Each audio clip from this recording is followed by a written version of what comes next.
I just love the fact that this jacket or blazer can be made in lots of different fabrics.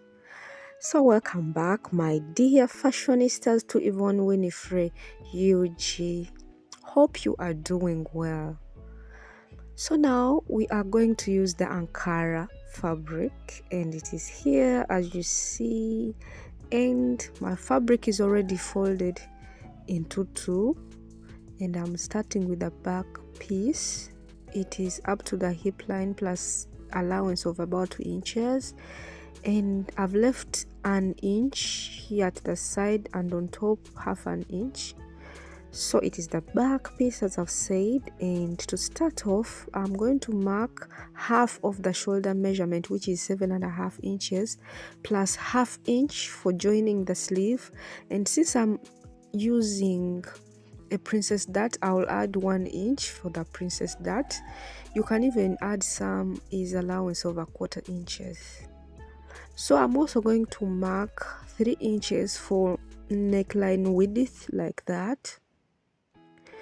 And from the shoulder measurement where we stopped, I'm going to go down by 1 inch so that I slant it out.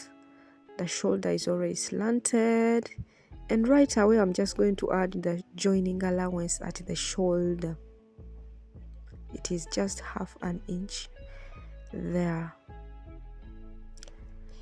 So guys, you have to cross check that even at the slanted line it is your 9 inches that you marked earlier on. So from the 1 inch I'm going down by half of the armhole measurement. In this case I'm using 8 inches to mark my upper bust line or the chest line.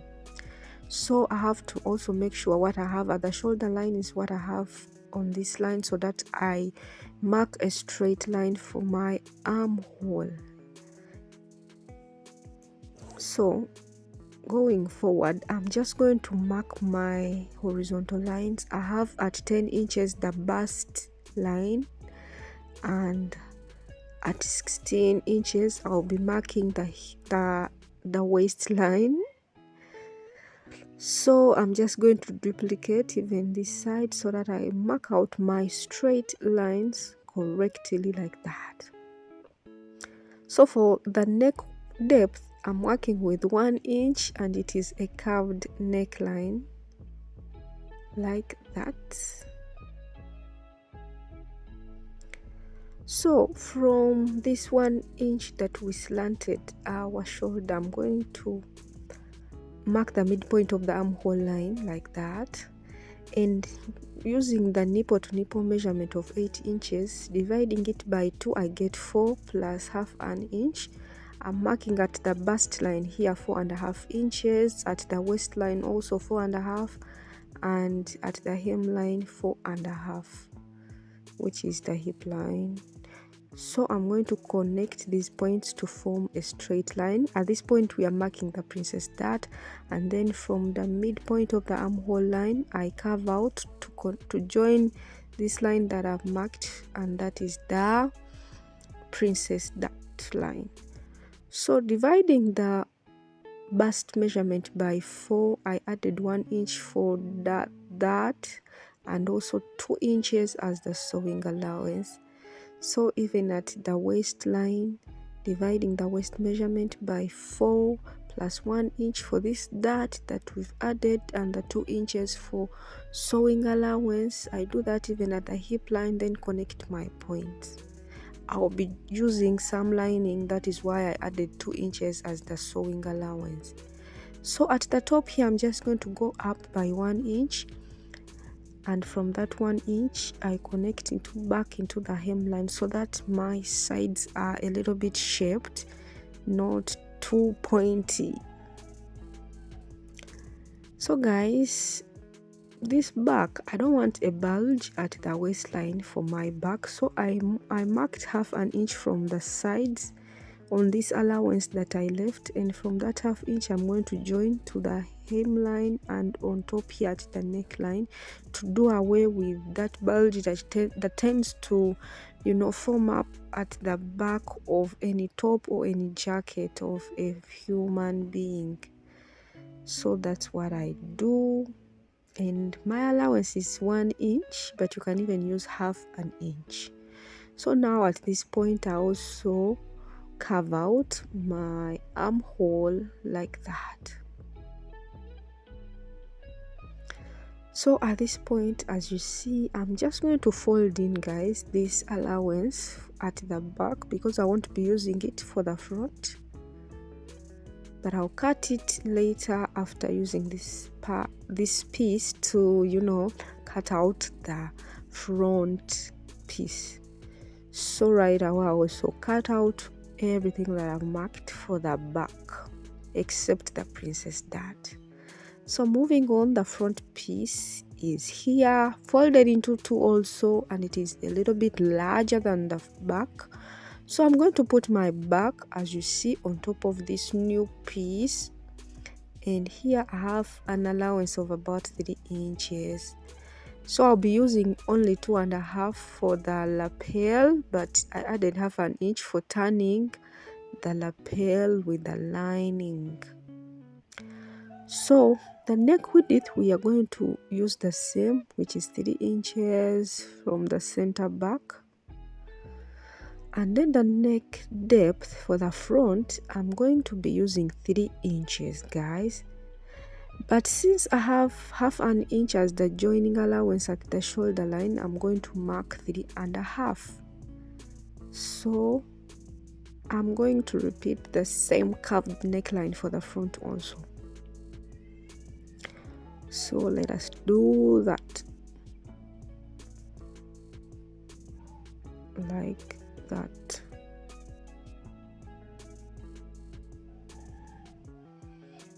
So moving on, at the waistline, guys, from the center back, as you see, from the waistline I'm going to move up by 1 inch, and from that center back I'm moving out by 2 inches. You can even use 1.5 inches, but I wanted 2 inches, considering half an inch for turning the lining with the main piece to the to the right side, or for the joining allowance of the two.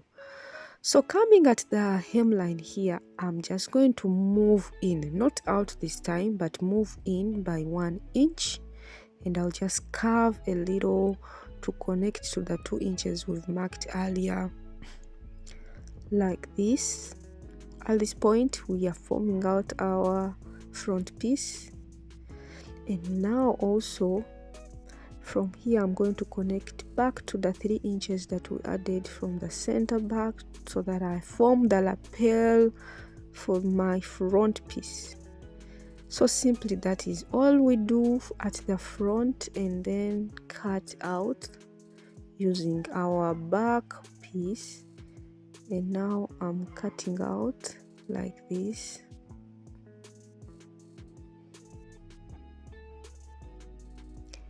And after here I'm going to cut the princess dart together, that is for the front and the back, cutting everything together. So remember, it's our back piece on top, the top 2 pieces of the side are for the back, and then the rest are for the front. So I'm going to put my front away so that I finish up with the back. So remember, we have this removing the bulge at the back, what we marked. I'm just going to cut it away, and whilst sewing I'll just be sewing by 1 inch that I left, and that bulge will be dealt with away. So that is what we have for the back pieces. I just need to cut linings for all these pieces, and this is what I got. So for the front piece or the middle pieces, you have to cut the same piece as the main piece, or something that is beautiful, maybe a contrasting color for these pieces. So for me, I used my red, kind of the mix and match fabric. If you don't have that, please use the same fabric for only the middle front pieces, because that is where your lapel will be flipped out to look beautiful. So I'm going to take in the the princess dots for all the pieces, and this is what I came up with. So this is at this point the back, and remember for the princess dot we added the 1 inch allowance. That 1 inch is always needed, very needed for the side pieces, but at the middle pieces it comes out as an excess. So I just take it off, mark it out, and then cut it out like this, so that my armhole is now perfect. So you see, so I'm doing the same even for the front pieces, and they look like this. So this is what we have for the front. So now this is the front lining, and I'm going to take off the 3 inches we marked for the lapel, guys. If you mark 2.5, that is what you should make. So this side is going to be open, and I'm going to sew from here going like this by 1/2 inch all round, even the sides for all my pieces. And this is what I got. So it is turned to the right side now, and this is how it looks like.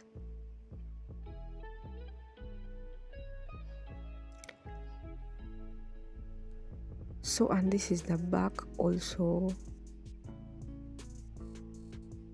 So at this point I'm just going to align front and back, right sides facing each other, so that I join along the shoulder by 1/2 inch. I will be joining lining to lining and also main fabric to main fabric, and this is what I got. So at this point I've joined the shoulder so that I cut out the lapel collar, or the collar for this jacket. So I think you're seeing that the other neckline is just open. I just sewed up to where 3 inches ended on both sides. So folding my jacket into 2 like this, it is on fold now. From where the joining stopped of the 3 inches, I'm going to measure what I have all around this neckline like this, and remember it's now on fold, and I cut out a collar which is 3.5 inches in width, and I'm going to fold it so that I mark what I got for the neckline measurement plus 1 inch as the joining allowance, or 1/2 inch at this point because it is on fold. So I'm going to mark that out. I got about 8.5 inches, 8.25 thereabout, but I love adding some excess just in case of any mistakes. And don't forget the allowance also for this sewing. So from down on this collar, I'm going to mark 1.5 inches going up and shape it into the hemline, you know, connecting with this kind of a little curve. It's kind of a straight line like that, all little curved into kind of the middle thereabout, so that my collar is shaped well like this, and cut out the excess. So guys, this is what I have, and it is on fold, remember. So I want to add some stiff so that this is thickened out. So I'm just going to go on and add stiff, and then also taking the edges or the sides, and this is what I got. I want this collar to a little bit be thick, so I added hard stiff.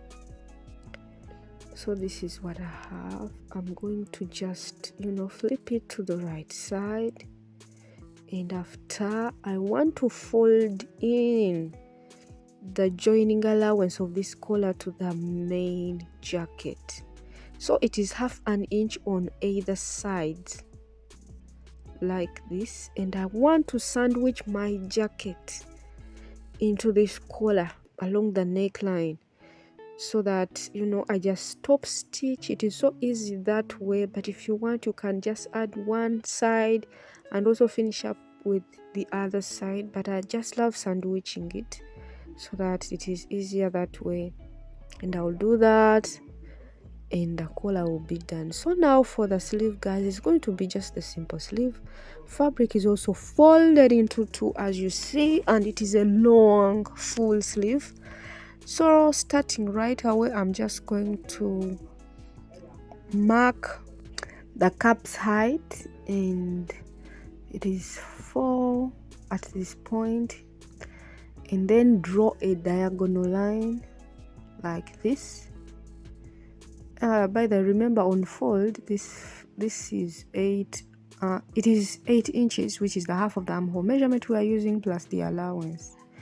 So marking the midpoint of the diagonal line, I just carve out simply on top here by half an inch, and after the midpoint also I go down by half an inch with a curve like that, notch out the midpoint, and mark down at the hemline of the sleeve the wrist measurement, the round wrist measurement divided by 2 plus the allowance, and then connect the points like this.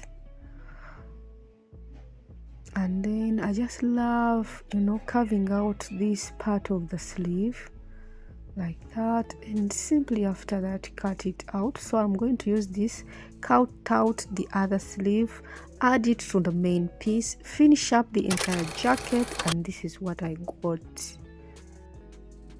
This is what I got. So it is not that difficult. So you can add a button if you want, you can even leave it out at that breaking point that we created. And this is the inside. So but my needle kept pulling the lining piece, the cotton lining piece. I don't know why when I was sewing. So the inside looks a little bit, but anyway, I'll just finish it up with a steam iron. And these are the sleeves, guys. Simply, that is what I came out with. That is the lapel, and then the collar, and this is how it beautifully looks like. So that's the end of this tutorial of this lapel blazer jacket, and this is the back. I think it's a beautiful jacket. You can make yours too, and this is how it came out at the mannequin. So I just tied a belt around the waist, but it looks so beautiful. I paired it with these shorts that I made last week also, and it is neat and beautiful. So see you in my next video.